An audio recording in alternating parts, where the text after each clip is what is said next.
కాళేశ్వరం వచ్చే లక్షలాది మంది భక్తులకు ఈ సోమశేఖర ఆలయం విశిష్టత తెలిసేలా దీనిని పునరుద్ధరించి ధూపదీప నైవేద్యాలు జరిగేలా చూడాలి.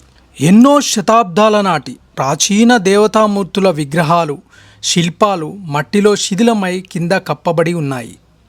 ఈ ఆలయ గర్భగుడిలో కొలువై ఉన్న సోమశేఖర స్వామి అంటే పరమేశ్వరుడు ఇప్పటికే ఈ శిథిలాల మధ్య పూజలు నోచుకోకుండా ఉండిపోవడం భక్తులను తీవ్రంగా కలిచివేసే అంశం.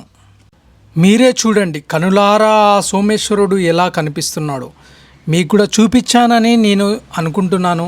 మీరు చేయాల్సింది ఒకటే, ఇది అధికారుల దృష్టికి వెళ్ళే వరకు మీరు ఈ వీడియోని షేర్ చేసి దేవాలయ నిర్మాణానికి మీ వంతుగా సహాయం చేయాలని కోరుకుంటున్నాను.